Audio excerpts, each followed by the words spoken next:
जय भारत बच्चा पार्टी। आज हम लोग स्टार्ट करने वाले हैं अलजेब्रा का बहुत ही इम्पोर्टेंट टॉपिक है ये। बोलते हैं बाइनोमियल थ्योरम, ठीक है ना। बहुत इम्पोर्टेंट है। कभी कभी दो दो क्वेश्चंस भी आ चुके हैं, मतलब 25 क्वेश्चंस में भी दो दो क्वेश्चंस आ चुके हैं बाइनोमियल थ्योरम के। मतलब सोच सकते हो कितना इम्पोर्टेंट टॉपिक है। सीक्वेंस सीरीज, बाइनोमियल थ्योरम और क्वाड्रेटिक इक्वेशन, इनके कभी कभी दो दो क्वेश्चंस भी आ चुके हैं। ठीक है, ओके। तो देख लो फिर कैसे करना है। बाइनोमियल थ्योरम मतलब बाइनोमियल मतलब होता है टू, और मियल मतलब क्या होगा, वो तो टर्म्स होंगे, मतलब दो टर्म्स जिसमें होंगे उसके बारे में एक्सपेंशन वगैरह देखना है अपने को, ठीक है ना। जैसे कि यहाँ पे दिख रहा है x plus y whole square, क्या बनेगा, x square plus two x y plus y square बनेगा। बराबर है क्या ये? जब ये एक्स प्लस वाई इसका स्क्वायर करोगे तुम, एक्स प्लस वाई इसका स्क्वायर करोगे तो कितना आ जाएगा, यहाँ पे आएगा एक्स स्क्वायर। फिर बाद में कितना आ जाएगा, यहाँ पे आ जाएगा कुछ एक्स वाई, फिर कितना आ जाएगा, प्लस आ जाएगा ये वाई स्क्वायर। अब अगर इसको अगर देख रहे हो ना, इसको इस टर्म्स को अगर ऑब्जर्व कर रहे हो तो क्या हो रहा है कि इसका जो एक्स का जो पावर है कितना है, टू है, और यहाँ पे भी इत्तेफाक से टू ही है। और यहाँ पे एक्स का पावर वन है और वाई का पावर वन है, जबकि इन दोनों की एडिशन भी कितना आ रही है, टू आ रही है, और यहाँ पे भी टू ही है। और यहाँ पे वाई का पावर कितना, टू है, और यहाँ पे भी टू है। मतलब ये हुआ कि जितने भी टर्म्स रहेंगे इसके अंदर, टर्म्स का मतलब क्या होता है, टर्म्स तो आपको मालूम होगा। टर्म जो होते हैं एडिशन सब्ट्रैक्शन से जो सेपरेट होंगे ना, एक्सप्रेशन जो सेपरेट होता है उसको टर्म बोला जाता है। और इसमें कितने टर्म्स हैं, एक दो तीन, क्योंकि प्लस से सेपरेट हो चुका है तो तीन टर्म्स है। तो हर एक टर्म की जो डिग्री है या सम ऑफ डिग्री होगी वो कांस्टेंट होना चाहिए। एक्सपांशन में क्या होता है, एक्स प्लस वाई का स्क्वायर जब करेंगे तो जो भी टर्म्स होंगे उसकी जो डिग्री होगी या फिर सम ऑफ डिग्री होगी उस टर्म्स की, क्या आना चाहिए, वो कांस्टेंट आना चाहिए। वो अकेले टर्म की, हाँ, और पूरे टर्म्स ही देखो, एक्स का स्क्वायर यहाँ पे टू आया, इसमें भी टू आया, इसमें भी टू आया, ठीक है। अब अगर यहाँ पे थ्री भी लेता हूँ तो भी क्या होगा, देखो यहाँ पे एक्स प्लस वाई का पावर थ्री है तो इसका डिग्री तीन है। अब इसमें इस टर्म का की डिग्री कितना होगा, ये तो हो गया स्क्वायर और ये हो गया वाई, तो इसका दो और इसका एक, तो तीन इसमें भी हो गया। इसमें एक्स का पावर वन, वाई का वाई स्क्वायर, तो ये एक्स का वन और वाई के दो, तो तीन, टोटल तीन हो गए। और वाई का पावर थ्री तो है ही वैसे यहाँ पे। मतलब इसके भी हर एक टर्म की जो डिग्री जो है वो कितना है, थ्री है। समझ में आती है आपको बात? ठीक है, मतलब क्या होगा कि अगर आपको अगर कभी भी किसी का भी अगर एक्सपेंशन निकालना है तो क्या करोगे, तो ये लिखोगे हम, मतलब इसको ऐसा लिखेंगे, एक्स का पावर थ्री लिखेंगे, फिर फिर क्या करेंगे, एक एक्स का एक पावर कम करेंगे और वाई को ऐड कर देंगे, तो ये टोटल मिला के तीन हो जाएगा। फिर क्या करोगे, फिर करोगे एक्स का पावर वन करोगे और वाई का स्क्वायर करोगे, तो टोटल तीन हो गया। और फिर बाद में लास्ट में कितना करोगे, वाई का पावर थ्री करोगे, ठीक है ना। मतलब सारे ऑल पॉसिबल कॉम्बिनेशन आना चाहिए एक्स एंड वाई के पावर्स के, तो ये सारे उसमें दिखना चाहिए मुझे, ठीक है। अब इसके साथ जो कोएफिशिएंट्स है, इसके साथ जो कोएफिशिएंट है कैसे निकलेंगे, कोएफिशिएंट्स कैसे निकलेंगे, एक तो तुम क्या करो कि डायरेक्ट डायरेक्ट ऐसा तरीका अप्लाई करो, कैसे कि इनको डायरेक्ट मल्टीप्लाई कर दो, ठीक है ना। ये दो ब्रैकेट का मल्टीप्लाई, यहाँ पे तीन ब्रैकेट का मल्टीप्लाई, ऐसा करो। तो इससे क्या होगा, यहाँ से भी इसके कोएफिशिएंट निकलेंगे कैसे, जब एक्स और एक्स इन दोनों को जब मल्टीप्लाई करें तो एक्स स्क्वायर आने का चांस यहीं से है बस, अब दूसरी कहीं से भी नहीं है। एक्स स्क्वायर कहीं से भी नहीं आएगा, तो एक्स स्क्वायर एक ही बार आएगा। फिर बाद देख लो एक्स के साथ जब वाई मल्टीप्लाई होगा और वाई के साथ जब एक्स मल्टीप्लाई होगा, तो ऐसे दो टर्म्स दो बार आ रही है, कैसे, एक आ रही है टर्म एक्स इंटू वाई और एक दूसरी आ रही है वाई इंटू एक्स, बराबर क्या। जबकि मल्टीप्लिकेशन जो होता है कम्यूटेटिव होता है, तो इसका मतलब दोनों की एडिशन हो जाएगी और two times of x y हो जाएगा, और वाई ये इधर से आ जाएगा। तो इसका मतलब क्या हुआ कि इसके जो कोएफिशिएंट मुझे मिल गए, एक्स स्क्वायर का कितना हो गया वन, एक्स वाई का हो गया टू, वाई स्क्वायर का हो गया वन, सही है क्या। वैसे सेम आप यहाँ पे क्या करेंगे, एक्स प्लस वाई का क्यूब है, तो एक तो क्या करो तुम इसको, एक्स प्लस वाई का, एक्स प्लस वाई इंटू क्या लिख दो, एक्स प्लस वाई का स्क्वायर लिख दो, सही है। अब एक्स प्लस वाई का स्क्वायर तो यहाँ से हमने निकाला है, वो यहाँ इसके बदले रख दो, तो ये इसके बाद क्या होगा, एक्स प्लस वाई इंटू कितना हो जाएगा, इसका एक्सपांशन एक्स स्क्वायर था, ये टू टाइम्स था एक्स वाई प्लस था ये वाई स्क्वायर, बराबर। अब इसको फिर से मल्टीप्लाई करो, एक तो ऐसे करते जाओ, लेकिन ये जो चीज़ है, ये वो थोड़ा लेंदी पड़ेगा। अगर जितना, ये तो पावर के ऊपर डिपेंड करेगा, अगर पावर छोटा है तो ये इजीली सॉल्व होगा, पावर अगर बड़ा होगा तो ये बहुत ज़्यादा मुश्किल पड़ेगा अपने को, क्योंकि मल्टीप्लाई करना। तो इसलिए हमको क्या चाहिए कि जनरल तरीका चाहिए जिससे हम लोग हर एक का एक्सपांशन निकाल सके, ठीक है ना। तो क्या होगा, एक्सपांशन क्या कैसे होगा फिर, अब यहाँ पे कुछ भी नंबर होने दो, यहाँ पे कुछ भी अगर नंबर आ जाता है तो हम क्या करेंगे, सीधा सीधा एक्स से स्टार्ट करेंगे, और उसका पावर कितना, टोटल जो इंडेक्स था यहाँ पे उससे स्टार्ट करेंगे, और एक्स को एक एक से कम कर दी जाएंगे और वाई को एक एक से बढ़ते जाएंगे, ठीक है। ऐसा करने से क्या होगा कि इसके जितने टर्म्स होंगे, जितने भी ऑल पॉसिबल टर्म्स होंगे वो वहाँ पे अपने को जनरेट हो जाएंगे। बस अब भी बात आएगी किसकी, इसके कोएफिशिएंट्स की। कोएफिशिएंट कहाँ से आएंगे, देखो ये जो पहला टर्म है ना, इसका क्या होगा, इसमें जो भी नंबर, अच्छा ये इधर इंडेक्स कितना 2 है, ये हमेशा ऊपर 2 फैक्टोरियल आ जाएगा। 2 फैक्टोरियल तो आपको मालूम है क्या होता है, यहाँ पे ऊपर 2 फैक्टोरियल आएगा और यहाँ पे भी कितना आना चाहिए, 2 फैक्टोरियल आना चाहिए। सही है, यहाँ पे 2 फैक्टोरियल मतलब जो इंडेक्स है वो ऊपर ले लो, ठीक है। अब इसके डिवीजन में कुछ टर्म्स आएंगे, अब डिवीजन में क्या आएगी वो देख लेते हैं हम लोग, ठीक है ना। ये तो यहाँ तक तो कोई दिक्कत नहीं है, ये 2 कहाँ से आया, यहाँ पे जो भी इंडेक्स था ना इसका, वो इंडेक्स वहाँ उसका फैक्टोरियल वहाँ पे ले लिया, ठीक है। अब नीचे क्या आएगा, नीचे क्या आएगा ध्यान से देख लेना। अब यहाँ पे x का पावर कितना है, 2 है, बस यहाँ पे इसका 2 फैक्टोरियल लिख दो, ठीक है। मतलब जो वेरिएबल्स है उसके पावर जो उसके फैक्टोरियल नीचे लिख देना है आपने को। अभी यहाँ पे x का पावर कितना है, 1 है, तो इसलिए यहाँ पे 1 का फैक्टोरियल लिख दिया। और ये y का पावर कितना है, वो भी 1 है, तो इसलिए 1 का फैक्टोरियल लिख दिया। मतलब ये x के लिए, यहाँ पे y के लिए, यहाँ पे y तो था ही नहीं इसलिए कुछ भी नहीं लिखा हमने, ठीक है। अगर बाय डिफॉल्ट कितना होता है, y का पावर 0 होता है, यहाँ पे 0 फैक्टोरियल लिखो। 0 फैक्टोरियल मतलब कितना होता है, वो तो 1 ही होता है, तो लिखो या नहीं लिखो कोई फर्क नहीं पड़ेगा। यहाँ पे भी कितना होगा, वाई स्क्वायर है, वाई स्क्वायर मतलब 2 का फैक्टोरियल नीचे आ जाएगा। सही है क्या, समझ में आ रही बात आपको, समझ में आ रहा है। तो बस ये सॉल्व कर लो, सॉल्व करने से क्या मिल जाएगा मुझे, इसका एक्सपेंशन मिलेगा। 2 फैक्टोरियल तो निकल लिए, तो ये एक्स स्क्वायर होगा। यहाँ पे 1 फैक्टोरियल तो कोई मतलब नहीं है। 2 फैक्टोरियल मतलब होता है 2 इंटू हो जाएगा एक्स वाई, ठीक है। और यहाँ पे 2 फैक्टोरियल कैंसिल हो गया, ये होगा वाई स्क्वायर, तो ये बन जाएगा एक्सपांशन एक्स प्लस वाई का स्क्वायर। सेम लॉजिक इधर भी लगा देते हैं। अब यहाँ पे इंडेक्स कितना है, 3 है, तो यहाँ पे लिख देंगे 3 फैक्टोरियल, यहाँ पे भी लिख देंगे 3 फैक्टोरियल, और यहाँ पे भी आ जाएगा 3 फैक्टोरियल, और यहाँ पे भी आ जाएगा 3 फैक्टोरियल, बराबर। तो इसके डिवीजन में, इसके डिवीजन में, और इसके डिवीजन में, इसके डिवीजन में, सही है। अब डिवीजन में क्या आएगा, बस वो अब देखना है। यहाँ पे इसका x का पावर कितना है, 3 है, तो ये 3 फैक्टोरियल आएगा नीचे। यहाँ पे एक्स स्क्वायर है, y का पावर 1 है, तो ये कितना आएगा, 2 फैक्टोरियल आएगा, और ये आएगा 1 फैक्टोरियल। यहाँ पे x का पावर 1 वाई स्क्वायर है, तो इसका मतलब कितना आना चाहिए, 1 फैक्टोरियल हो जाएगा, और ये होगा 2 फैक्टोरियल। यहाँ पे वाई क्यूब है, तो यहाँ पे कितना आना चाहिए, 3 फैक्टोरियल आना चाहिए ऐसा। सही है, तो अब इसको सॉल्व कर लो, कितना आ रहा है ये, देखो ये सॉल्व करने से कितना आएगा, ये 3 फैक्टोरियल तो कैंसिल, तो ये बन जाएगा एक्स क्यूब, ठीक है। यहाँ पे 3 फैक्टोरियल डिवाइड बाई 2 फैक्टोरियल मतलब हो जाएगा कितना, ये 6/2 मतलब हो जाएगा 3 इंटू हो जाएगा एक्स स्क्वायर इंटू होगा वाई, फिर प्लस यहाँ पे भी 3 बनेगा, 3 इंटू हो जाएगा x into y square, plus 3 factorial तो निकल लिए, और ये होगा वाई क्यूब। देखो यही आ रही है टर्म्स, यही टर्म्स आएंगे, ठीक है। समझ में आ रही बात है, आपको क्या करना है, जो भी इंडेक्स है उसका फैक्टोरियल ऊपर, नीचे एक्स एंड वाई का जो कोएफिशिएंट है उसका फैक्टोरियल का मल्टीप्लिकेशन डिवीजन में, ठीक है। तो ऐसे करने से क्या मिलेगा, किसी का भी मुझे एक्सपांशन मिलेगा, ठीक है। समझ में आ रहा है आपको।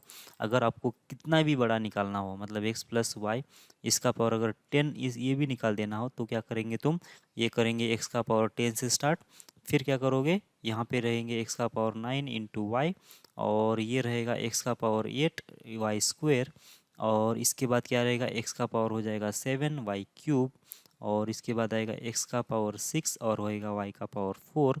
अब बस ऐसे चलते जाना है कहाँ तक, यहाँ पे होगा एक्स का पावर 5 वाई का पावर 5, और ऐसे ही मतलब ना जित अब ऐसे चलते जाएंगे कहाँ तक तुम, वाई का पावर 10 तक। सही है, अब इसके कोएफिशिएंट्स कैसे निकालना है, तो इसका कोएफिशिएंट होगा 10 फैक्टोरियल डिवाइडेड बाई 10 फैक्टोरियल। सही है, इतना ही बनेगा। यहाँ पे 10 फैक्टोरियल डिवाइड बाय कितना होगा, 9 फैक्टोरियल, और ये 1 फैक्टोरियल।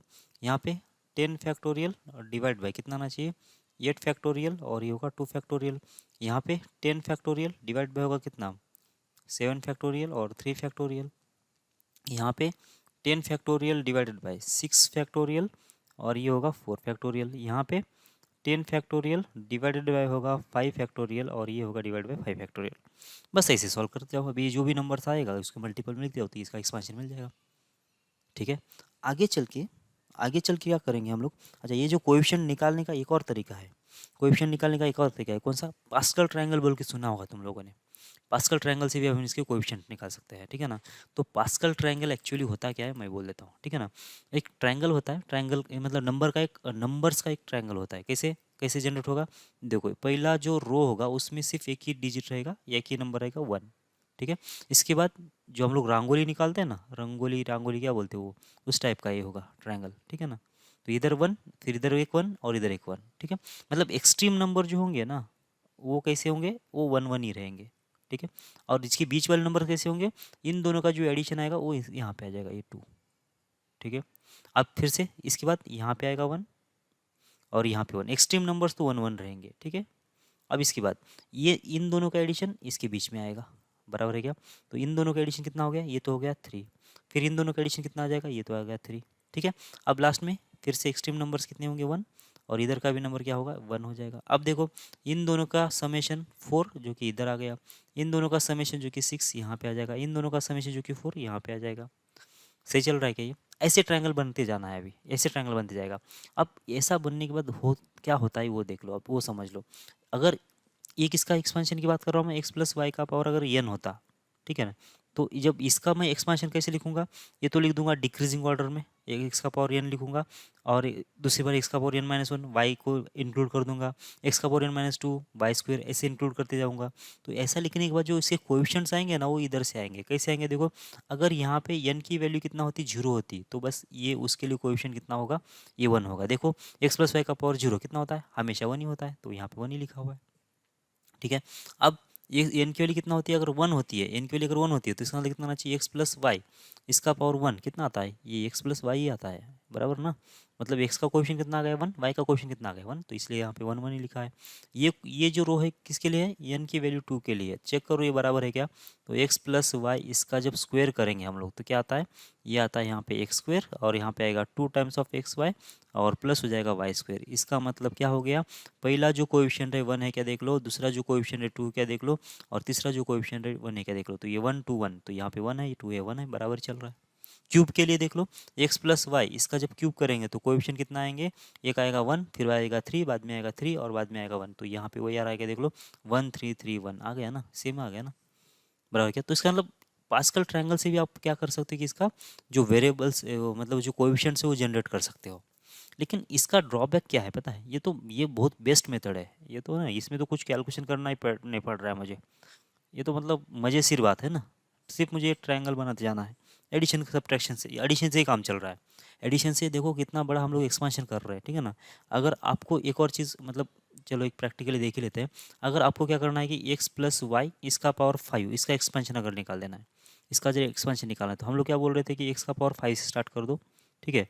इसके बाद क्या करो कि एक्स को 1 से कम कर लो और वाई को ऐड कर दो, मतलब टोटल एडिशन जो है ना पावर्स की, वो 5 आना चाहिए, वो ध्यान रखो। एक्स का पावर 3 हो जाएगा और ये वाई स्क्वायर हो जाएगा। इसके बाद आएगा कितना, एक्स का पावर 2, वाई का पावर हो जाएगा 4, 4 नहीं 3 ना, 5 आना चाहिए एडिशन। इसके बाद एक्स का पावर 1 हो जाएगा, वाई का पावर 4 हो जाएगा। उसके बाद कितना आ जाएगा, वाई का पावर 5 होना चाहिए। ये बन गया ना, सही है क्या। अब ये बराबर चल रहा है, मतलब यही मतलब एक्स और वाई के जो कोएफिशिएंट्स है पावर्स आएंगे वो यही आएंगे, इसमें कोई चेंज नहीं होगा, इसमें कोई चेंज नहीं होगा। बस इसके साथ क्या ऐड होगा, इनके कोएफिशिएंट्स। तो इसका मतलब इसका इंडेक्स कितना है 5 है। तो ये कहाँ तक आए थे हम लोग 2 तक, ये किसके लिए हो गया था 3 तक, एन की वैल्यू 3 के लिए, ये किसके लिए हो गया, एन की वैल्यू 5 के लिए, बराबर है क्या। नहीं, एन की वैल्यू 4 के लिए। अब 5 के लिए बनाना पड़ेगा मुझे, बना लो फिर कितना आ रहा है, ये 1 आएगा। फिर यहाँ पे 5, यहाँ पे कितना आएगा 10, ये कितना होगा फिर से 10, ये होगा फिर से 5, और इधर 1 आएगा। मतलब इसका कोएफिशिएंट होगा 1, इसका कोएफिशिएंट होगा 5, इसका होगा 10, और इसका भी होगा 10, और इसका होगा 5, और इसका होगा 1। सही है क्या।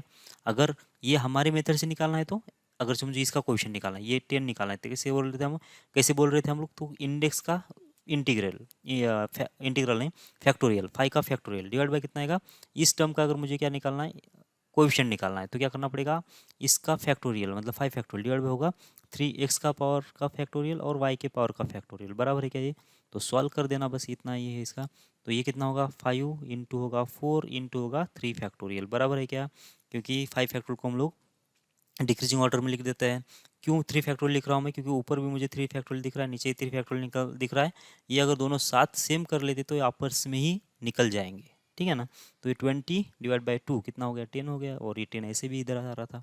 तो देख लो अब कौन सी मेथड आपको ईजी लग रही है। भले ही आपको बनाने के लिए बहुत ईजी है, ये भले बनाने के लिए बहुत ईजी है, लेकिन अगर तुमको ये सिर्फ n इक्वल्स टू 5 के अगर कोएफिशिएंट चाहिए, तो ये अचानक से तो नहीं आएंगे ना, ये अचानक से तो नहीं आएंगे। ये तो इसको तो सीरीज बनाना पड़ेगा मुझे, मतलब 1 से स्टार्ट करके 4 तक के नंबर, 4 तक के तो रो बनाना ही पड़ेगा। अगर समझो ये इतने मालूम नहीं है ना, ये ऊपर वाले अगर ये इतने नंबर मालूम नहीं है, तो ये सीधा सीधा ये नंबर बन ही नहीं सकता, ये इसके कोएफिशिएंट बना ही नहीं सकते हम लोग, मतलब फिफ्थ रो बना ही नहीं सकते। लेकिन इसके लिए ऐसा नहीं है। अगर आपको किसका भी क्या चाहिए, अगर कोएफिशिएंट चाहिए ना, सीधा सीधा क्या करो, ये इंडेक्स का factorial divide by x and y का पावर का जो फैक्टोरियल का मल्टीप्लिकेशन नीचे लिख दो, बस हो गया काम। ये इधर से अपने को क्या आ जाएगा, उसका कोएफिशिएंट आएगा उस वेरिएबल का, उस टर्म का, ठीक है। समझ में आ रही बात आपको? तो इसका मतलब यही ड्रॉबैक है इसका, किसका, पास्कल ट्रायंगल का, कि उसमें क्या है कि अपने को अगर मुझे 6th रो के लिए अगर कोएफिशिएंट चाहिए, इंडेक्स ये 6 के लिए अगर मुझे क्या चाहिए, कोएफिशिएंट चाहिए, तो मुझे 5 तक मुझे बेकार का लिखते जाना पड़ेगा। 5 तक की इंडेक्स बनाना पड़ेगा मुझे, 5 इंडेक्स जहाँ तक है उसके कोएफिशिएंट बनाना पड़ेगा, तब जाके मुझे 6 का मिलेगा, डायरेक्ट 6 का नहीं मिलेगा। ओके, इसलिए थोड़ा सा ये मतलब ज़्यादा यूज़ में नहीं आता है, लेकिन अच्छा है, मतलब बच्चों का मतलब समझाने के लिए, छोटे बच्चों के लिए सही है, ठीक है ना। लेकिन हम तो बस ये यूज़ करेंगे। ओके, अगर किसी भी टर्म का अगर क्या चाहिए, कोएफिशिएंट अगर चाहिए, तो हम लोग क्या करें, ये इंडेक्स का फैक्टोरियल डिवाइड बाई एक्स के पावर का फैक्टोरियल, और डिवाइड बाई वाई के पावर का फैक्टोरियल, ठीक है। ओके, अब एक और चीज़ बोल देता हूँ मैं, अगर समझो यहाँ पे एक्स माइनस वाई होता, एक्स माइनस वाई का पावर एन होता, तो क्या आएगा, मतलब एक्स प्लस वाई के लिए तो कोई दिक्कत नहीं, सभी पॉजिटिव रहेंगे। लेकिन जब वाई के बदले माइनस वाई रखेंगे, तो क्या होगा, एक्स माइनस वाई का पावर एन होगा। तो देखो, ये माइनस होने से कौन कौन इफेक्ट करेगा, कौन किस किस में इफेक्ट आएगा।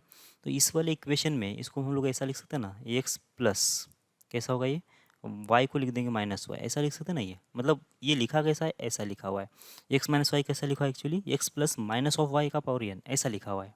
इसका मतलब जहाँ पे भी वाई होगा ना, उससे क्या करेंगे हम लोग, माइनस वाई से रिप्लेस करेंगे। तो कौन से टर्म्स है ऐसे, देखो यहाँ पे तो वाई है ही नहीं, तो यहाँ पे माइनस वाई आएगा, फिर यहाँ पे माइनस वाई, फिर यहाँ पे माइनस वाई, फिर यहाँ पे माइनस वाई, और यहाँ पे माइनस वाई, सभी जगह पे माइनस वाई। तो होगा क्या, देखो, तो एन के बदले 5 ही ले लेते हैं, ठीक है ना। 5 के लिए तो बनाया, तो 5 ही लेके सॉल्व करते हैं, मतलब ये एक्सपांशन लिख देते हैं। देखो, जब 5 होगा तो यहाँ पे तो कितना आएगा, एक्स का पावर 5, इसमें तो कोई दिक्कत नहीं है। अब यहाँ पे देख लो, एक्स का पावर 4 है, वाई के बदले कितना आएगा, माइनस वाई आएगा, मतलब ये साइन बदल जाएगा, कितना होना चाहिए, -5 एक्स का पावर 4 वाई हो जाएगा। इसके बाद यहाँ पे वाई के बदले कितना आएगा, माइनस वाई स्क्वेयर, तो माइनस वाई का स्क्वेयर तो प्लस वाई स्क्वेयर ही होगा, तो इसमें कोई साइन चेंज नहीं होगा। 10 इंटू हो जाएगा एक्स क्यूब, इंटू होगा वाई स्क्वेयर, ठीक है। और यहाँ पे वाई के बदले जब माइनस वाई रखेंगे, तो माइनस वाई का पावर 3 कितना होगा, माइनस वाई क्यूब होगा। तो इसका मतलब यहाँ पे एक बार फिर से माइनस आ जाएगा, -10 एक्स स्क्वेयर इंटू होगा वाई क्यूब, बराबर। और इसके बाद ये होगा प्लस में, और ये कितना आना चाहिए, 5x इंटू होगा वाई का पावर 4, और यहाँ पे आएगा माइनस वाई का पावर 5। क्या ये समझ में आ रहा है कि आपको, देखो क्या किया हमने, वाई के बदले माइनस वाई रख दिया, बस ऐसा। तो ऐसा करने से हुआ क्या, ये टर्म पॉजिटिव में आ गई, ये टर्म निगेटिव में आ गई, ये टर्म पॉजिटिव में आ गई, ये टर्म निगेटिव में आ गई, ये टर्म पॉजिटिव में आ गई, ये टर्म निगेटिव आ गई। इसका मतलब अल्टरनेट साइन चेंज हो गया। मतलब कितना इजी है पढ़ने के लिए भी, हाँ, मतलब अगर इसमें अगर कुछ चेंज हो रहा है, तो मतलब याद रखने के लिए बहुत बड़ी बड़ी, मतलब कोई ऐसा मतलब बहुत किचकट या फिर बहुत ज़्यादा मतलब कॉम्प्लेक्स चीज़ नहीं बन रही है, बहुत इजीली बन रही है। तो बाकी तो कोएफिशिएंट भी सेम है, टर्म्स का जो पावर है वो भी सेम है, एक्स एन वाई का पावर भी सेम है। बस क्या हो रहा है, निगेटिव के बदले क्या होगा, जैसे यहाँ पे निगेटिव आया ना, तो क्या हो रहा है कि plus minus plus minus plus minus ऐसे टर्म बनते गए, ठीक है। तो बस यही बाइनोमियल है, ठीक है ना। अब इसको हमको क्या करना है, थोड़ा फॉर्मेट में लिख देना। ये जो नंबर लिख रहे हैं ना हम लोग ऐसे, ये जो लिख रहे हैं यहाँ पे, ये कुछ ठीक से नहीं दिख रहे हैं मुझे। ये 10 फैक्टोरियल डिवाइड बाय 10 फैक्टोरियल, ये ऐसा लिखना, मतलब क्या बोलते हैं उसको, ये मतलब ना वो क्या होता है कि ये जो खुली चीज़ रह गई है, इसको हम लोग किसी इसमें पैक कर देते हैं ना। ये जो चीज़ है ना, जो मतलब किसी जो क्या बोलते हैं उसको, किसी भी चीज़ में पैक कर देते हैं, ठीक है ना। जैसे वायर होता है ना, उसके लिए ऊपर वो केबल इसका ही होता है ना, के क्या बोलते हैं, उस केबल होता है ना उसका, वैसे उस टाइप का। तो 10 फैक्टोरियल डिवाइड बाय 10 फैक्टोरियल, इस चीज़ को हम लोग लिखेंगे कैसे, 10C10 ऐसा। और इसको इस 10 factorial divide bye 9 factorial 1 factorial को लिख देंगे कैसा, 10C1, ठीक है। ये इसको जीरो लिख दो तो चलेगा, ये 10C0 है, ठीक है। और ये 10C1 होगा, और ये कितना होगा 10C2 ऐसा। ये 10C2 10C1 क्या है, ये 10C2 का मतलब होता है कितना, कि ये ऊपर का जो नंबर है उसका फैक्टोरियल ऊपर लिखो, तो ये होगा ऊपर फैक्टोरियल, ये नंबर का फैक्टोरियल ऊपर, इन दोनों का डिफरेंस ले लो 10 - 2 तो होगा 8 फैक्टोरियल, और ये जो नीचे लिखा है उसका फैक्टोरियल ऐसा, बस। मतलब इस ये जो ऐसा लिखा है ना 10C2, उसका मतलब होता है कि इतना, इस टाइप का होता है इतना, और ये यही लिखा है। तो इसका मतलब इसको हम लोग रिप्लेस करेंगे कैसे, अभी 10C2 को इसको लिख देंगे 10C1, इसको लिख देंगे 10C0, ऐसे 10C3 10C4 10C5 ऐसे होगा। सही है क्या, समझ मेरी बात आपको। तो यहाँ से आपको ये एक चीज़ समझ में आएगी, कौन सी, देखो ये चीज़ कैसा है, फिर ये एक्स प्लस वाई, इसका पावर कितना हो जाएगा, इसका पावर अगर 4 कर रहे हैं तो क्या बन जाएगा फिर ये 4c0 होगा, x का पावर हो जाएगा 4, ठीक है। और y का पावर कितना होगा 0, क्योंकि y बाय डिफ़ॉल्ट कितना होगा 1 0 होगा। 4c1 क्योंकि ये कितना लिखा है 4c1 लिखा हुआ है, और ये कितना होगा x का पावर 3, ये होगा y का पावर 1, प्लस कितना आना चाहिए 4c2, x का हो जाएगा स्क्वायर, y का हो जाएगा स्क्वायर, ठीक। 4c3 कितना होगा x का पावर 1, y का पावर हो जाएगा 3, और होगा 4c4, x का पावर हो जाएगा 0 और y का पावर हो जाएगा 4। सही है क्या? अब देखो, अब ये जो चीज़ है ये अब एक सिमेट्रिक बन गई, और इसको कॉम्पैक्ट फॉर्म में हम लोग लिख सकते हैं। कैसे लिखेंगे?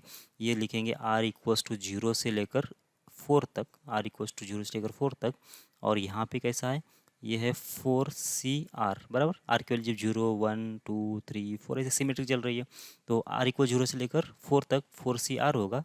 यहाँ पे देख लो x का पावर कितना है, ये है 4 माइनस आर, बराबर है क्या? देखो, जब आर की वैल्यू 0 होगी तो यहाँ पे 4 है, आर की वैल्यू जब 1 होगी तो 1 है तो कितना होगा 3 होगा, तो यहाँ पे 4 माइनस 1 तो 3 होगा।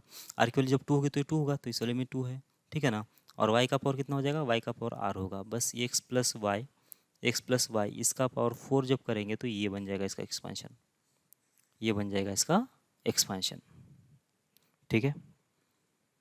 और जो एन सी आर जो है, ये जो 4CR जो है वो पास्कल ट्रायंगल से भी हम लोग जनरेट कर सकते हैं, लेकिन ये आउटडेटेड सिस्टम है, तो बस ये मस्ती के लिए पढ़ लो बस, बाकी दूसरा कुछ है नहीं उसका यूज़, ठीक है। समझ में आ रही बात आपको? तो हम लोग लिख देते हैं, हम लोग कौन सा अभी एक एग्जैक्ट बाइनोमियल थ्योरम क्या होता है वो लिख लेते हैं, ठीक है ना। तो एक्स प्लस वाई का पावर n क्या होगा, तो एक्स प्लस वाई इसका पावर कितना n, कितना आना चाहिए, ये जो भी इंडेक्स लिखा है n c0, ठीक है। एक्स का पावर कितना टोटल n, वाई का पावर कितना यहाँ नीचे जो लिखा है उतना, तो n c0 हो गया। n c0 एक्स का पावर n, वाई का पावर 0, ये हो गया हमारा टर्म नंबर 1, ये टर्म कैसा है 1 है। इसके बाद ये कितना होगा, इसके बाद r की वैल्यू बढ़ जाएगी nc1, फिर कितना होगा nc1 होने के बाद x का पावर, यहाँ से ये कम नंबर करना पड़ेगा n में से, और यहाँ पे y को बढ़ाना पड़ेगा, ताकि दोनों का जो एडिशन है कांस्टेंट बना रहे n। और ये क्या है मेरा, ये टर्म सेकेंड है, ठीक है। इसके बाद अब इधर कितना आ जाएगा nc2 x का पावर कितना होगा n माइनस कितना 2 करना पड़ेगा, सही है। और y का पावर कितना होगा 2 होगा, सही है। nc3 x का पावर कितना आ जाएगा n माइनस 3, और यहाँ पे कितना आएगा y का पावर 3, बस ऐसे टर्म्स आते जाएगा ये, ठीक है। तो ये टर्म कौन सी है, ये टर्म है t3, ये टर्म कौन सी है t4 है। तो ऐसे जब करते जाएंगे तो लास्ट वाले टर्म क्या बचेगा, लास्ट में क्या बचेगा वो देख लो। तो लास्ट में क्या बचने वाला है, मतलब लास्ट टर्म क्या बचेगी, ऐसे ही करते जाएंगे हम लोग, तो ये हो जाएगा nCn, और x का पावर 0 हो जाएगा, और y का पावर कितना आ जाएगा n आ जाएगा।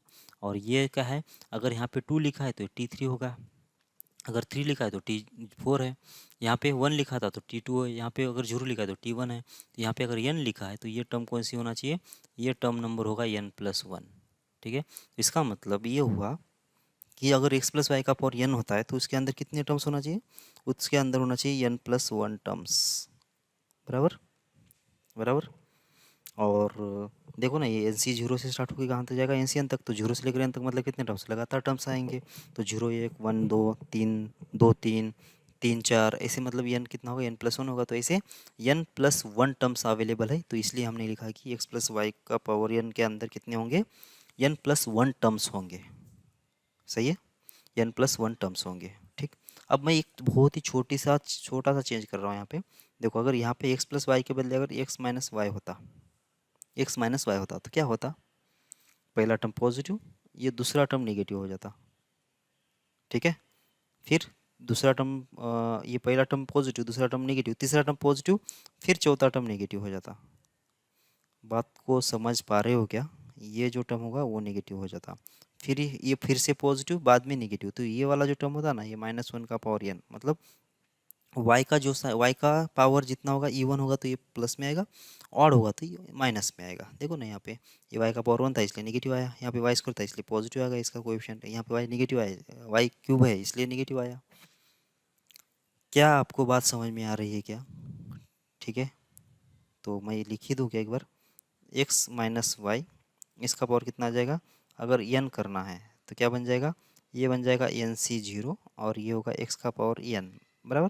फिर यहाँ पे माइनस nc1 एक्स का पावर कितना हो जाएगा एन माइनस वन इंटू होगा वाई, फिर यहाँ पे फिर से प्लस ये एन सी टू होगा, एक्स का पावर हो जाएगा एन माइनस टू और ये होगा वाई स्क्वेयर, फिर से minus n C three, x का पावर कितना आ जाएगा एन माइनस थ्री और ये होगा वाई क्यूब, फिर से प्लस, ऐसे चलते जाने वाला है ये। और लास्ट वाली टर्म क्या होगी, माइनस वन का पावर हो जाएगा एन और एन सी एन होगा और होगा वाई का पावर एन, बस ये होगा एक्सपेंशन। सही है, समझ में आ रही है आपको बात? अच्छा आप समझ लो, अब क्या समझना है आपको, अगर मुझे क्या चाहिए, एक्स रेस टू आर का कोएफिशिएंट चाहिए, एक्स रेस टू आर का कोएफिशिएंट चाहिए, देख लो एक्स रेस टू आर का कोएफिशिएंट कितना आएगा, पहले तो इसमें से निकाल लेते हैं, इस वाले में एक्स रेस टू आर का कोएफिशिएंट इसमें कितना आएगा, x raise to r positive में, ये पॉजिटिव वाली टर्म है, मतलब ये निगेटिव वाला मैं हटा देता हूँ पार्ट, तो थोड़ा आपको कन्फ्यूजन नहीं होगा, ये वाला हट गया, ये हट गया, ये हट गया, ठीक, और ये इसकी भी ज़रूरत नहीं है। अब इसमें एक्स का पावर आर कितना आएगा, तो देख लो ये जो हर एक कोई भी टर्म अगर देख रहे हो ना तो उसको ऑब्जर्व करो कैसा ये टर्म बन रहा है, ठीक है।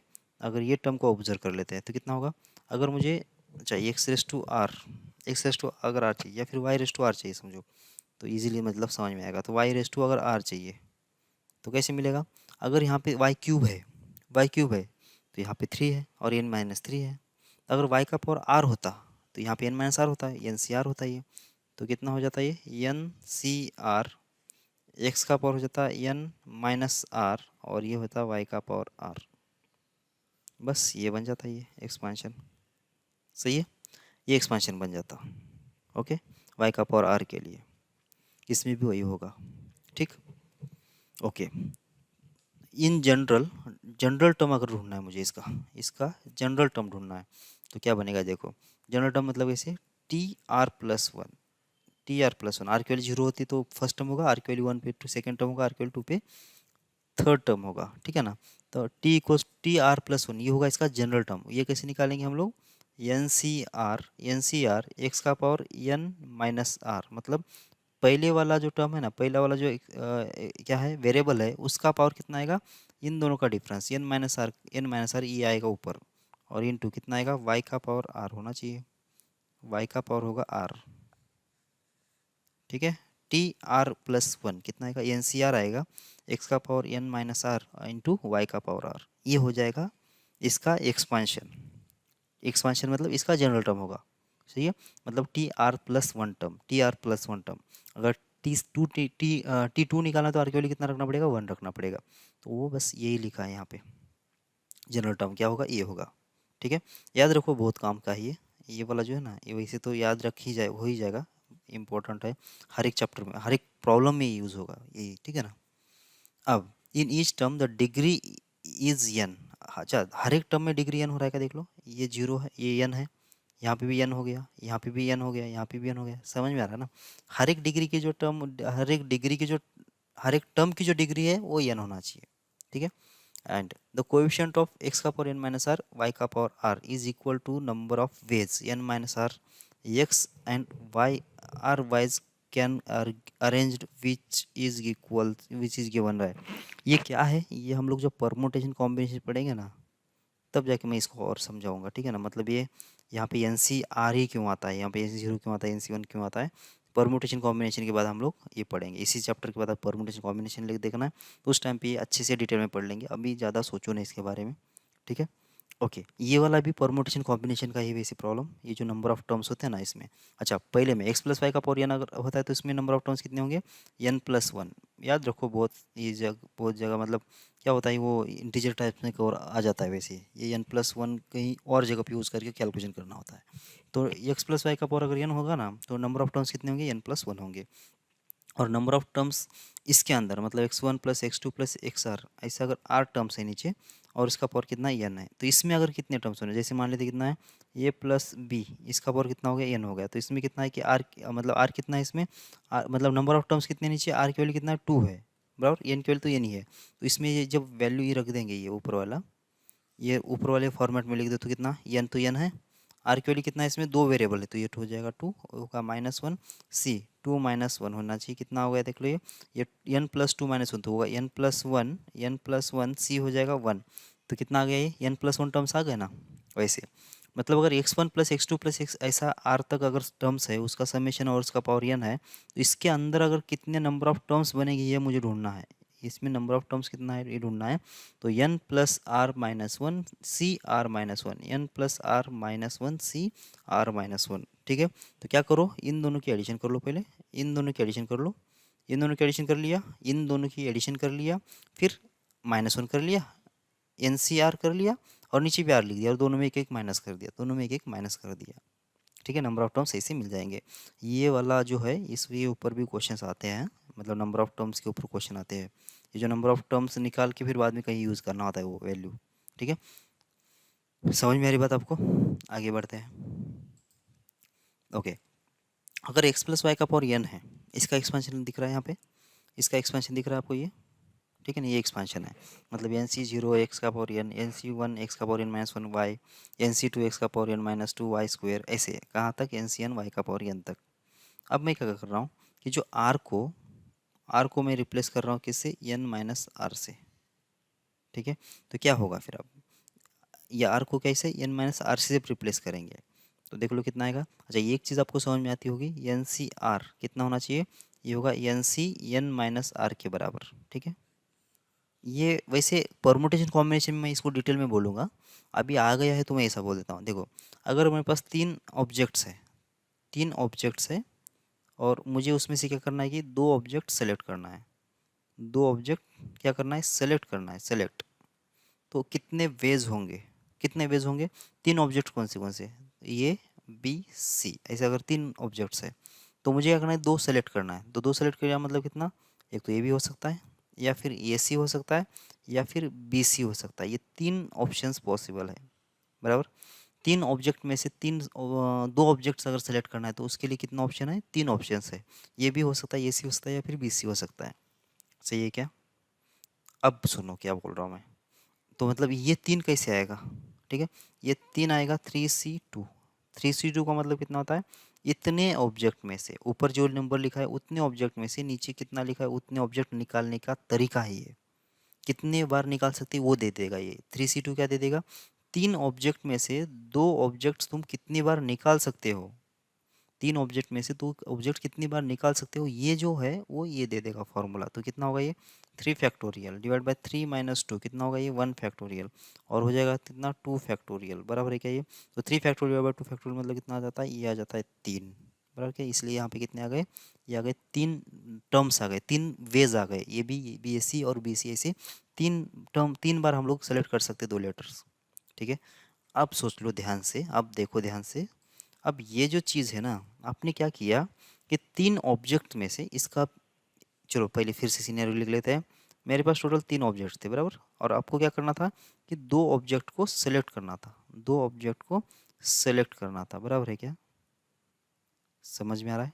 मतलब क्या है कि एक क्लास है, चलो ये एग्जांपल समझ में आता है क्या, ये क्लास है ना, और इसके अंदर क्या है कि तीन छोरे हैं, लड़के हैं ना, तीन लड़के हैं। आपको क्या करना है कि इन तीनों लड़कों में से दो लड़कों को सेलेक्ट करना था, आपको दो लड़के को सेलेक्ट करना था, ऐसा था आपका टारगेट। ठीक है, तो आपके पास ऑप्शन क्या क्या है कि ये दो सेलेक्ट हो सकते हैं, या फिर ये और ये सेलेक्ट हो सकता है, या फिर ये दो सेलेक्ट हो सकते हैं। ये ऑप्शन है, बराबर ना, ऐसे ऑप्शन हो गए। ठीक है, तो वही हमने यहाँ से निकाला, इस साइड से, मतलब दो दो लोग सेलेक्ट होना चाहिए, ये मेरा टारगेट है। अब देखो, इस सिनेरियो को मैं ऐसा भी तो देख सकता हूँ ना, कि तीन लोगों में से एक लोग को मैं रिजेक्ट करूँ, तीन लोगों में से एक को मैं रिजेक्ट करूँ, तो बचेंगे कितने, दो ही तो बचेंगे ना। समझ में आ रही है क्या? तो इसका मतलब क्या हो गया, अभी इसका मतलब साफ है। क्या करेंगे अब हम, तीन तो मेरे पास लोग थे या फिर तीन ऑब्जेक्ट थे, अब उसमें मैं सेलेक्ट नहीं करूंगा, एक को मैं रिजेक्ट करूंगा। तो एक को जितनी बार रिजेक्ट कर सकते हैं ना, एक को जितनी बार रिजेक्ट कर सकते हैं उतनी बार हम लोग दो को सिलेक्ट कर सकते हैं। बात समझ में आती है? एक को जितनी बार हम लोग रिजेक्ट करेंगे उतनी बार हम दो को, दूसरे दो को सेलेक्ट करेंगे। ठीक है, मतलब क्या, एक बार इसको मैंने रिजेक्ट कर लिया तो ये दोनों सेलेक्ट हो गए, एक दूसरी बार इसको अगर रिजेक्ट कर लिया तो ये दोनों सेलेक्ट हो गए, अगर मैं इसको रिजेक्ट करता हूँ तो ये दोनों सेलेक्ट हो गए, तो भी तो तीन ही ऑप्शन बच रहे ना। तो इसका मतलब ये हुआ कि अगर मैं एन में से अगर आर चीज़ों को सेलेक्ट कर रहा हूँ, एन में से अगर आर चीज़ों को सेलेक्ट कर रहा हूँ, तो इसका जो नंबर ऑफ कैलकुलेशन, मतलब इसके जो नंबर ऑफ वेज आएंगे वो कितने आएंगे, n में से n माइनस आर ऑब्जेक्ट को रिजेक्ट करने के बराबर आएंगे। n में से n माइनस आर इतने जो वेज है वो n माइनस n में से n माइनस आर ऑब्जेक्ट्स को रिजेक्ट कर रहे हैं हम लोग, और वो किसके बराबर आएगा, वो आर ऑब्जेक्ट सेलेक्ट करने के बराबर आएगा। तो ये बहुत ही काम का आपके पास एक रिलेशन आ गया, कौन सा, ये वाला। अगर कहीं पे भी अगर एन सी आर होता है, कहीं पे भी अगर एन सी आर होता है तो तुम इसको ऐसा लिख सकते हो, कैसे, N C N minus R. क्यों, क्योंकि आर ऑब्जेक्ट को सेलेक्ट करने का मतलब एन माइनस आर ऑब्जेक्ट को रिजेक्ट करना है, ठीक है ना। फॉर एग्जाम्पल, अगर तुम्हारे पास कितने 10 ऑब्जेक्ट्स है, उसमें से तुमको 4 ऑब्जेक्ट सेलेक्ट करना था, 4 ऑब्जेक्ट निकालना था, तो इसके नंबर ऑफ वेज और 10 में से 6 ऑब्जेक्ट्स को रिजेक्ट करने के नंबर ऑफ वेज दोनों सेम ही आएंगे। 6 को रिजेक्ट करो या फिर 4 को सेलेक्ट करो, दोनों का मतलब सेम ही होता है ना। सही है क्या? ओके।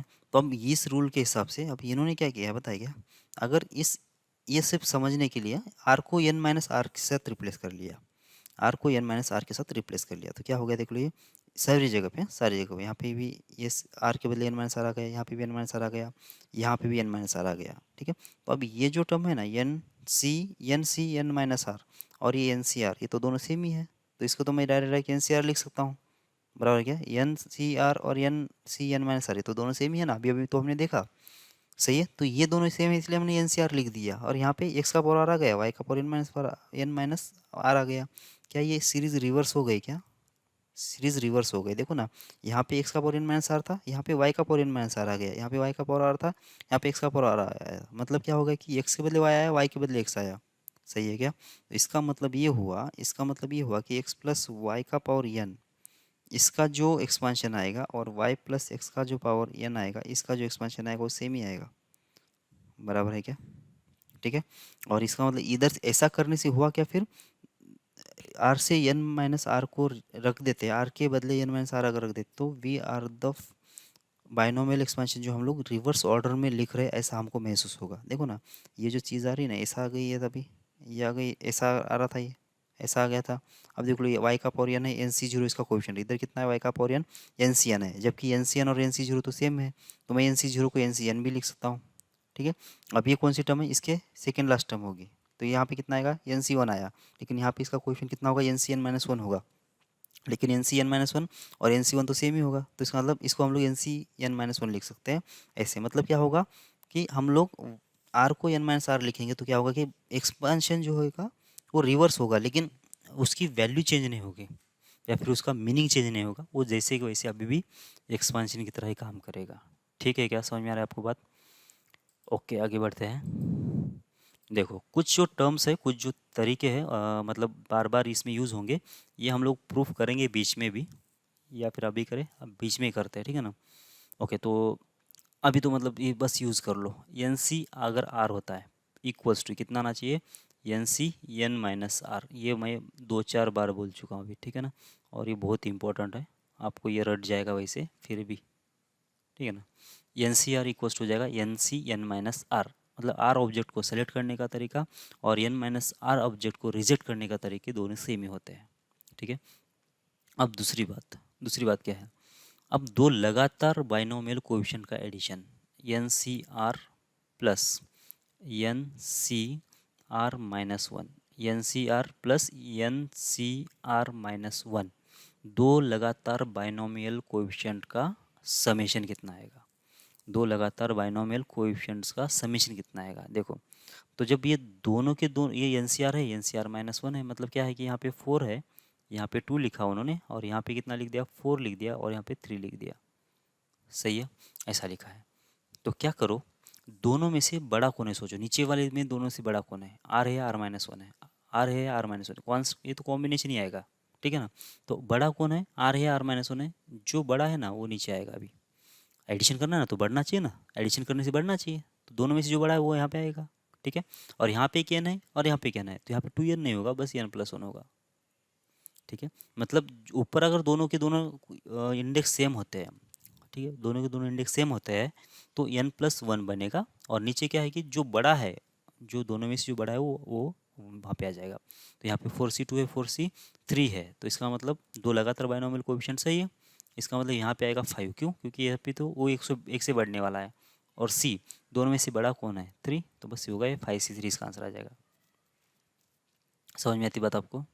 ठीक है, तो ये बहुत और बहुत और बहुत काम का चीज़ है। ठीक है, इसको जो भी करना है कर लो, लेकिन इसको रट लो। ठीक है, N C R plus N C R minus one इक्वस्ट हो जाएगा N plus one C are.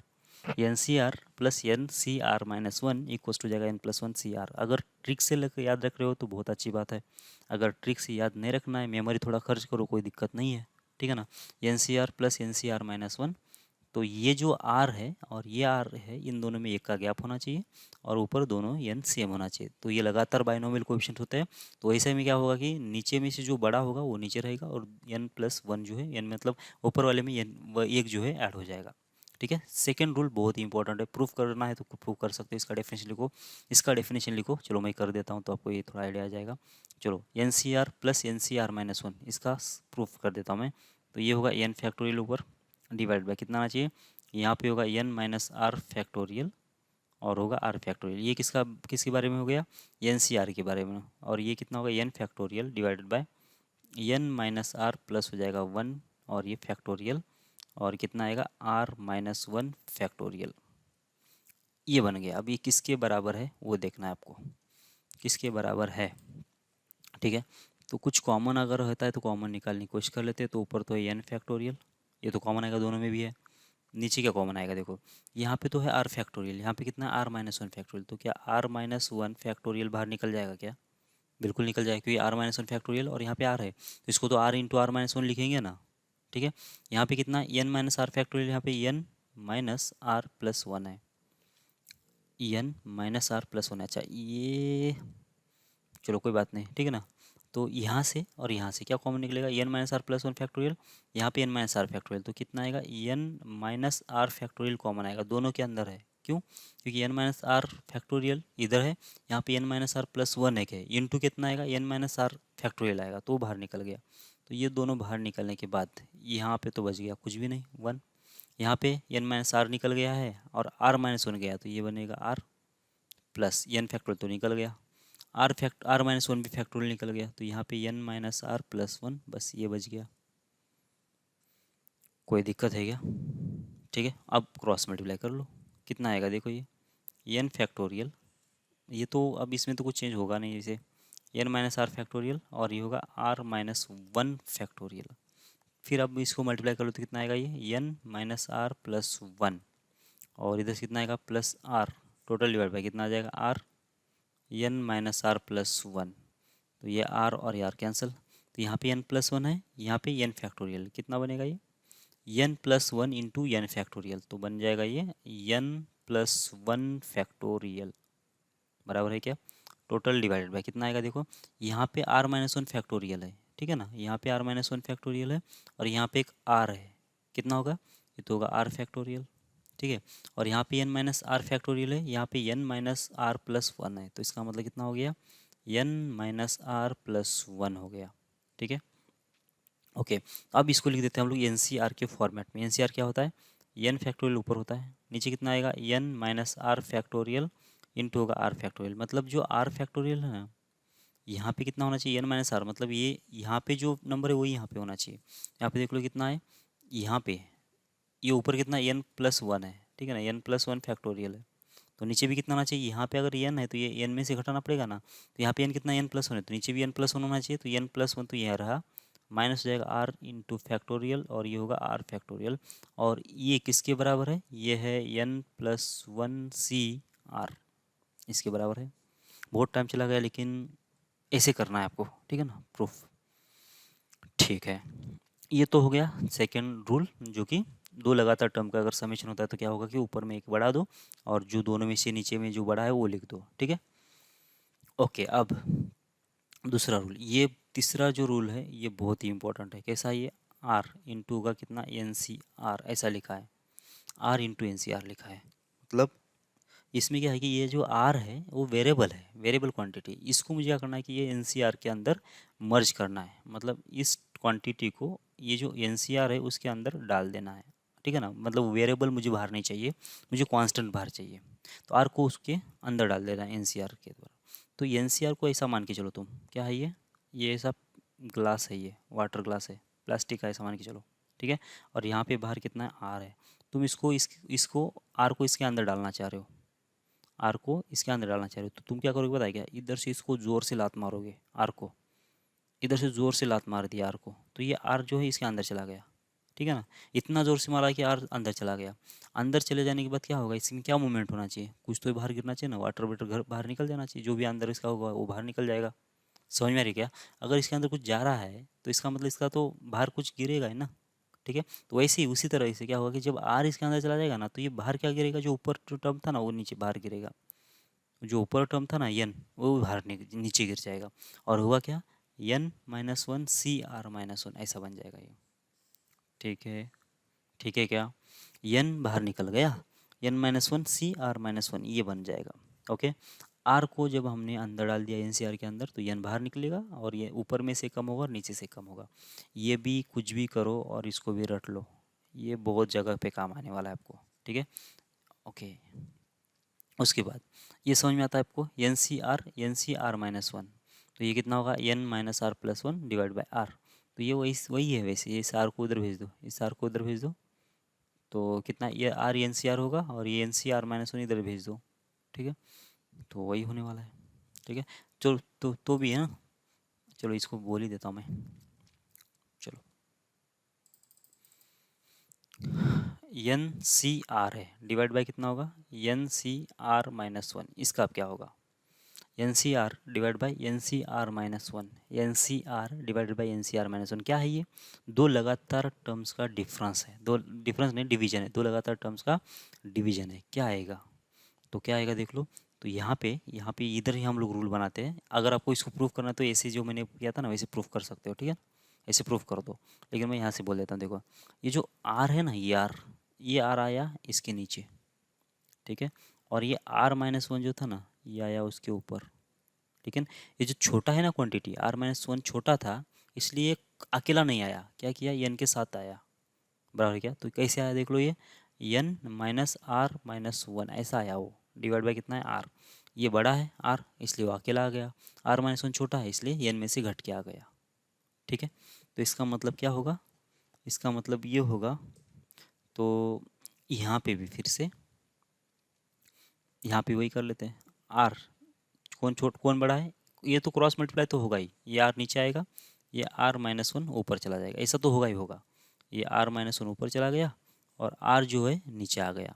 अब कौन बड़ा है कौन छोटा है, R-1 छोटा है, तो उसको n का सहारा दे दो, मतलब n में से इसको घटा दो, बस ऐसा। तो क्या बन जाएगा, ये n-r+1 डिवाइडेड बाय होगा r। समझ में आती बात आपको, समझ में आ रही है क्या। अब एक ऐसा कुछ भी आने दो, फिर अब यहाँ पे कितना है 10C4 है, डिवाइडेड बाय कितना होगा 10C5 होगा, क्या करोगे 5 तो ऊपर आ जाएगा और 4 तो नीचे चला जाएगा, ठीक है। कौन छोटा है, 4 छोटा है, तो उसको 10 से घटा दो, तो कितना आ जाएगा इसका आंसर 5/6 आ जाएगा, बस काम खत्म, सही है। अगर यहाँ पे कितना होता, यहाँ पे होता 8 और C कितना हो जाता है यहाँ पे 5, ठीक है, और नीचे कितना आ जाता है 8C4 आ जाता। अब क्या करोगे, अब क्या करोगे कि 5 को तो नीचे भेज दिया, इसका लोअर एट्रीब्यूट, और 4 को तो ऊपर भेज दिया, कौन छोटा है कौन बड़ा है, ये 4 छोटा है, तो इसको 8 का सहारा दे दो, 8-4 हो जाएगा, जो कितना आएगा 4/5, ये आंसर आ जाएगा इसका। कितना ईजी है, ठीक है। तो ये वाला भी फिर से वही बात, कुछ भी कर लो और इसको रट लो, ठीक है। क्यों बोल रहा हूँ ये, क्योंकि ये बहुत बार बार आने वाला है ये, ठीक है ना। ये जो जो अभी हम लोग बोल रहे हैं रिजल्ट, ये बार बार हर एक प्रॉब्लम में आएगा, अगर आप वहाँ पे ही करते बैठोगे ना, ये वहाँ पे अगर इसका फॉर्मूला बनाते बैठोगे तो फिर वहीं पे आपकी सुबह हो जाएगी, ठीक है। नहीं करो ऐसा, ये थोड़ा मतलब दिमाग दिया है तो उसका यूज़ भी करो। इसके बाद एन सी एक्स है और एन सी वाई है, एन सी एक्स और इक्वल्स टू अगर एन सी वाई होता है तो क्या होगा, मतलब दो बाइनोमियल कोविशेंट, दो बाइनोमियल ये जो होता है ना, दो मतलब जो एन सी अगर यहाँ पे एक्स लिखा हुआ है और एन सी वाई लिखा हुआ है ऐसा, तो ये दोनों इक्वल कब हो सकते हैं, तो सीधी सीधी बात है, एक्स और वाई दोनों इक्वल होना चाहिए, पहली तो ये केस होगी, एक्स एंड वाई दोनों इक्वल हो गए तो क्या बात, दोनों भी सेम ही होंगे। लेकिन ये ज़रूरी नहीं कि मतलब दोनों ही इक्वल ही हो, दोनों अगर एक्स दोनों का जो एडिशन अगर n भी होता है ना, तो भी इसका जो समेशन आएगा कितना आएगा, वो सॉरी वो क्या होगा कि दोनों एन सी एक्स और एन सी वाई दोनों इक्वल हो सकते हैं। X plus Y equals to अगर एन भी आ जाता है ना, तो N C X plus equals to N C Y ऐसा इक्वल हो सकता है। तो उसके लिए क्या होना चाहिए, एक तो दोनों सेम होना चाहिए, ये पहली तो ये कंडीशन। अगर ये कंडीशन नहीं लग रही कि एक्स और वाई दोनों सेम नहीं है, इसका मतलब क्या आना चाहिए, एक्स प्लस वाई का वैल्यू ये ना जाना चाहिए। कैसे देखो, यहाँ से अगर मैंने वाई की वैल्यू कितना निकाला, वाई की वैल्यू निकालते हैं तो कितना आएगा, एन माइनस एक्स होगा। अब ये क्वांटिटी जो है ये इसमें रख दो, तो कितना आ जाएगा, देखो ये बन जाएगा एन, और कितना आएगा सी, और कितना आ जाएगा वाई, वाई मतलब कितना, N minus X, N C N minus X, N C N minus X, N C N minus X. सही है। अभी किसके बराबर होता है, ये एन में से एन माइनस सी ऑब्जेक्ट रिजेक्ट करो, ये किसके बराबर होगा, एन सी एक्स के बराबर होगा, मतलब एक्स ऑब्जेक्ट सेलेक्ट करने के बराबर होगा। ठीक है, तो इसका मतलब एक तो ये रिजल्ट होगा या फिर ये रिजल्ट होगा, अगर N C X equal to N C Y होता है तो। इसके बाद ये तो मालूम ही आपको, अब एन सी आर क्या होता है, R N factorial divide by R factorial into N minus R factorial, और N C N minus R भी निकाल के देख लो, यही आएगा। मतलब दोनों हम लोग बाय डेफिनेशन से भी प्रूफ कर सकते हैं। ठीक है ना, सही है, ये समझ में आ रही है आपको बात, आगे बढ़ो। कुछ इम्पोर्टेंट टर्म्स है बाइनोमियल थ्योरम में, कुछ इंपॉर्टेंट टर्म्स है, वो टर्म्स कौन सी है, मतलब इस पूरे चैप्टर में आएगा ये, अब ये टर्म्स। तो हम पहले तो क्या कर लेते हैं कि इस टर्म के बारे में डिटेल में पढ़ लेते हैं, और कैसे निकालना है उसको, वो क्या होता है उसके बारे में देख लेते हैं। बाद में हर जगह पे जहाँ पे भी इसका यूज़ होगा वहाँ पे हमको कोई दिक्कत नहीं आएगी। ठीक है ना, तो सबसे पहले क्या है कि जनरल टर्म। क्या होता है जनरल टर्म, ये होता है टी आर या फिर टी आर प्लस वन। देखो क्या होगा ये, अगर समझो एक्स प्लस वाई है, इसका पावर कितना एन है, एक्स प्लस वाई का पावर एन है, तो इसका समेशन, इसका जो एक्सपांशन होगा कितना होगा, जो एन सी जीरो है, एक्स का पावर कितना आ जाएगा, एन आ जाएगा, प्लस एन सी वन आएगा, एक्स का पावर कितना आना चाहिए, एन माइनस वन वाई आएगा। ठीक है, इसके बाद यहाँ पे आएगा एन सी टू, और एक्स का पावर कितना आ जाएगा, एन माइनस टू, और ये आएगा वाई स्क्वेयर। ठीक है, अब ऐसे चलते जाने वाला है। इसके बाद कहाँ पे एन सी एन, ये वाई का पावर एन ऐसे।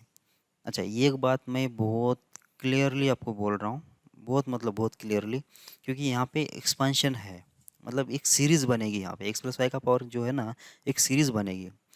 ये जितना आपके दिमाग में अच्छे से छप जाएगा ना ये सीरीज़, मैं क्या बोल रहा हूँ, ये जितनी सीरीज़ आपके दिमाग में अच्छे से छप जाएगी, उतना आपको प्रॉब्लम करने में दिक्कतें कम फेस करना पड़ेगा। ठीक है, जो ये प्रॉब्लम करने में दिक्कतें कम फेस करना पड़ेगा, जितना आपको ये सीरीज़ अच्छे से मालूम है उतना। तो मैं तो ये सजेस्ट करूँगा, पहले ये सीरीज़ आप एक दो बार लिख के देखो, एक्स प्लस वाई का power N, X minus Y का power N, X plus Y का power N, X plus Y का पावर एन, ये 5-6 बार लिखो ही दो एक बार, क्योंकि ये अगर सीरीज़ अगर आपके दिमाग में ना, तो कुछ कैलकुलेशन आपके दिमाग में ही होंगे, आपको लिखने की ज़रूरत नहीं पड़ेगी। क्यों मैं ऐसा बोल रहा हूँ, क्योंकि ये इसमें अगर इतने सारे टर्म्स लिखना है ना, तो आपको टाइम भी लगेगा इसको लिखने के लिए। सही है, तो बेटर है कि अगर इसको तुम अच्छे से एक दो बार अगर मतलब अच्छे से इसको देख रहे हो कैसे बन रहा है सीरीज, तो आपके दिमाग में अगर ये छप गया ना, तो आपको तुरंत उसी जगह पे जाना है जहाँ पे उसकी ज़रूरत पड़ती है। अगर समझो मुझे कभी अगर सिर्फ वाई स्क्वायर वाले टर्म पे जाना है, इसी पे जाना है, तो मुझे इतना लिखने की ज़रूरत नहीं है ना यार, मैं डायरेक्ट इसके ऊपर ही जाऊँगा। ये अगर मेरे दिमाग में, तो मैं डायरेक्ट इसको लिख सकता हूँ, इसको लिखने की ज़रूरत ही नहीं पड़ेगी ना।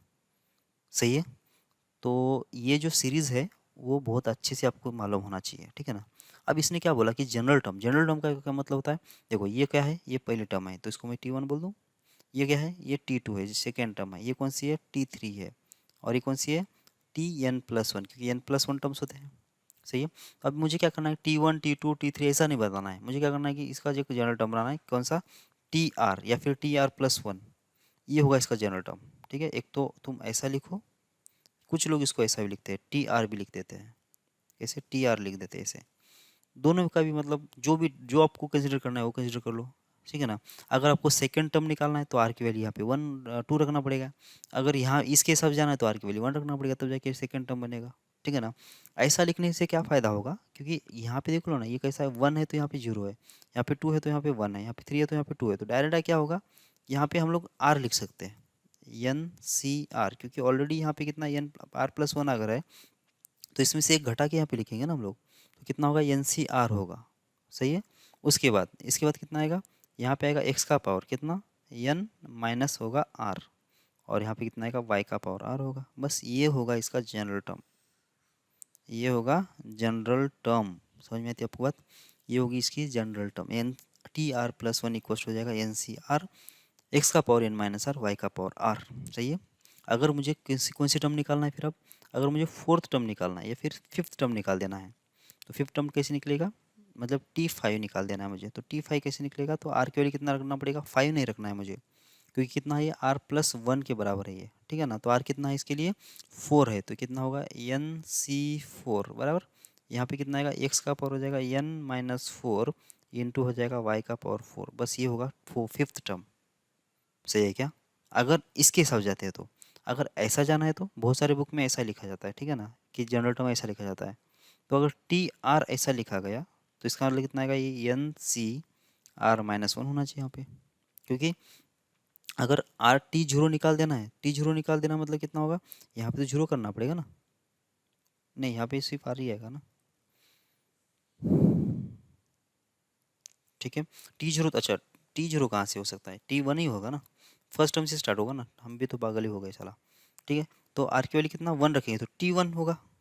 अब जब टी वन निकालना है, टी वन निकालना है तो इसका मतलब एन सी जीरो आना चाहिए यहाँ पे। तो यहाँ पे कितना होगा, टी आर तो नहीं लिख सकते, फिर इसमें से वन माइनस करना पड़ेगा।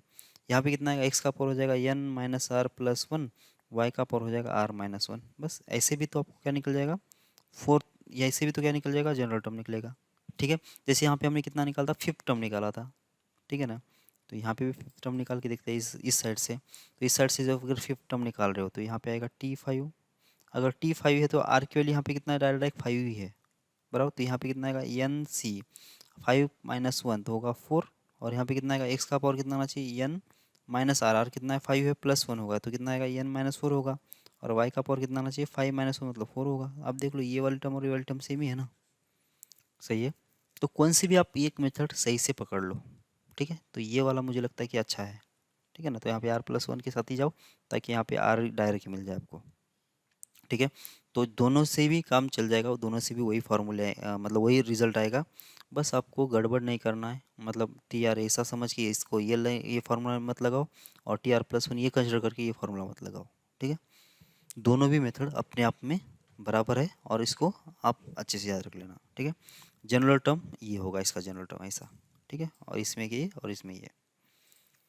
आगे बढ़ो,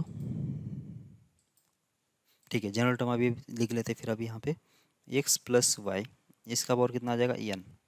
अगर इसका जनरल टर्म निकालना है आपको तो टी आर प्लस वन क्या होगा, ये हो जाएगा एन सी आर, एक्स का पावर कितना एन माइनस आर, वाई का पावर होगा आर। ये बात समझ में आ रही है आपको, ये होगा इसका जनरल टर्म, ठीक है। अब दूसरी भी टर्म निकालते हैं, एक्स प्लस वाई का पावर एन अगर होता है, एक्स प्लस वाई का पावर एन होता है तो इसमें जनरल टर्म क्या होगा, इसमें जनरल टर्म क्या होना चाहिए देखो, फिर से इसमें निकाल लेते हैं, टी आर प्लस वन कितना होना चाहिए एन सी आर, यहाँ पे कितना है एक्स का पावर हो जाएगा एन माइनस आर, और यहाँ पे कितना आएगा वाई का पावर आर होगा, लेकिन माइनस वन का पावर आर भी होगा, ठीक है। वाई का पावर अगर ऑड होता है तो नेगेटिव टर्म बनेगी वो, और अगर वाई का पावर इवन होता है तो क्या बनेगा वो, पॉजिटिव टर्म बनेगी। यही क्या है, इसका जनरल टर्म है, ठीक है ना। क्या यूज़ है हम लोग आगे देखेंगे, ठीक। आगे बढ़ते हैं, ठीक है। Pth term from beginning, pth term from beginning मतलब टीपी, टीपी निकाल देना है। तो अगर टीपी निकालना है तो अगर पी की वैल्यू वन होती है तो फर्स्ट टर्म है, फर्स्ट टर्म के लिए एन सी जीरो होना चाहिए, मतलब पी माइनस वन करना पड़ेगा, जो हमने अभी अभी यहाँ पे किया था, ठीक है ना। ये क्या है वैसे, ये जो हमने इधर लिखा था ना, अगर फर्स्ट टर्म निकालना है, टी वन मतलब आर की वैल्यू वन रख दिया हमने, फर्स्ट टर्म हो गई वो, आर की वैल्यू टू रख दिया तो सेकंड टर्म होगी, आर की वैल्यू थ्री रख दिया तो थर्ड टर्म होगी, ऐसे ना।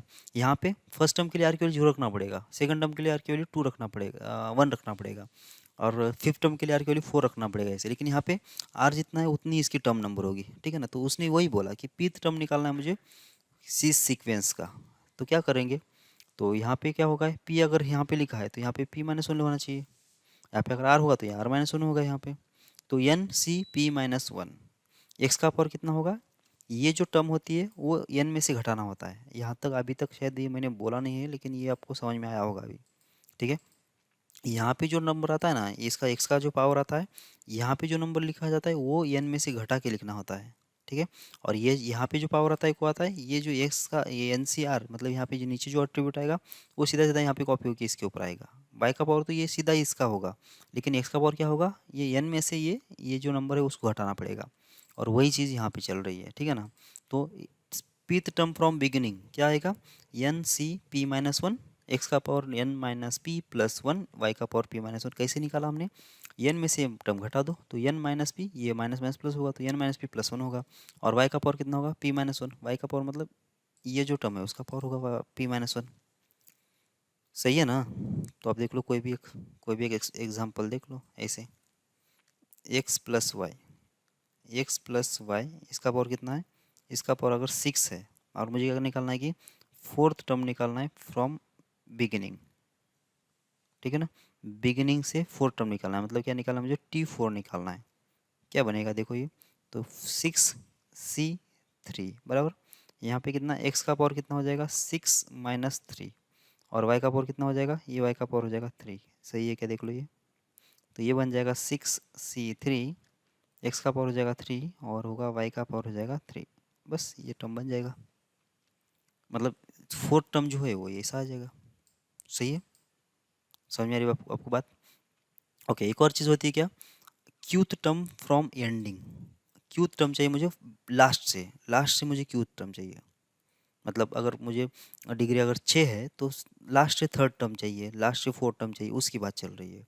तो क्यूथ टर्म अगर चाहिए मुझे एंडिंग से, ये बहुत ही इंपॉर्टेंट है, क्योंकि इसके ऊपर भी क्वेश्चन आ जाते हैं और बच्चे हमेशा कंफ्यूज हो जाते हैं कि कौन सा टर्म आएगा। तो ये क्यू टर्म अगर चाहिए एंडिंग से तो ये टर्म होती है N minus Q plus two term from beginning, ठीक है। बिगिनिंग से, शायद स्पेलिंग गलत हो गया है ना, चलो जो भी है। तो ये कितना क्यूथ टर्म है फ्रॉम एंडिंग से चाहिए, क्यूथ टर्म अगर मुझे चाहिए एंडिंग से तो N minus Q plus two term चाहिए फ्रॉम बिगिनिंग। सही है। तो अगर क्यूथ टर्म को मैं एंडिंग से मैं क्यू डैश ऑफ क्यू बोल रहा हूँ, क्यू डैश ऑफ क्यू बोल रहा हूँ, तो बिगिनिंग से कैसा होगा, N minus Q plus two, मतलब एन में से जो भी नंबर बोला गया ना वो घटा दो और उसमें दो ऐड कर दो, ये टर्म, ये इतना टर्म जो होगा वो स्टार्टिंग से होगा। वो क्या बोला फिर से एक बार, अगर मुझे क्यूथ टर्म चाहिए एंडिंग से तो एन माइनस क्यू कर लो और इसमें दो ऐड कर दो, बस ये टर्म होगा स्टार्टिंग से, इतना टर्म होगा स्टार्टिंग से, ठीक है। तो बस अभी स्टार्टिंग से टर्म तो मालूम ही आपको कितना होगा, T N minus Q plus two कितना आएगा, तो यहाँ पे होगा N minus Q plus one लिखेंगे तो आर की वैल्यू हो गई N minus Q plus one, तो N C N minus Q plus one होगा एक्स का power N minus N plus Q minus one होगा, तो ये सिर्फ एन एन कैंसिल होगा तो इतना आएगा, वाई का power N minus Q plus one आएगा। ये आपको समझ में आ रहा है अभी है, ठीक है। तो कोई भी एक देख लेते हैं हम लोग एग्जाम्पल, ठीक है ना। तो मुझे क्या करना है कि इसी में देख लेते हैं, एक्स प्लस वाई इसका पावर कितना है, फोर है, ठीक है। और इसमें क्या करना है मुझे मुझे निकालना है टी डैश टू मतलब सेकेंड लास्ट टर्म, मतलब बिग लास्ट से सेकेंड टर्म चाहिए, ठीक है। तो ये हम बिगिनिंग से कैसे लिखेंगे इसको, तो पहले तो लिखेंगे पावर कितना है, फोर है। क्या करेंगे इसके अंदर से निकाल देंगे क्यू मतलब कितना, टू, और ऐड कितना करेंगे, टू कर देंगे। सही है। तो ये फोर फोर कैंसिल, तो कितना आ गया ये टू टू कैंसिल होने के बाद टी फोर आएगा, मतलब फोर्थ टर्म होगा स्टार्टिंग से। तो पावर कितना है, फोर है, तो ये T one, T two, T three, T four और ये टी फाइव, मतलब ऐसे पांच टर्म आएंगे ना। जितना पावर होगा उससे एक ज़्यादा टर्म होती है इसके एक्सपांशन में, तो ये पांच टर्म हो गए। तो इसका मतलब ये सेकंड लास्ट, मतलब लास्ट से एंडिंग से अगर सेकंड टर्म चाहिए तो ये टर्म कौन सी हो रही है, टी फोर हो रही है, मतलब ये स्टार्टिंग से कौन सी हो रही है, टी फोर हो रही है ना। तो ये मिल गया मुझे यहाँ से टी फोर। सही है क्या। अब टी फोर निकालना बहुत आसान है, कैसे निकालोगे, टी फोर निकालने के लिए आपको करना पड़ेगा फोर सी थ्री, क्योंकि यहाँ पे फोर लिखा है तो उसमें से कम होगा। एक्स का पावर कितना आएगा, फोर माइनस थ्री मतलब वन, और वाई का पावर कितना, थ्री, बस ये टर्म हो गई। सही, ये वो टर्म होना चाहिए। बात को समझ पा रहे हो क्या, ठीक है। ओके, चलो फिर इस वाली क्लास में इतना काफ़ी है, अगली क्लास में देख लेते हैं हम लोग, ठीक है। जय भारत।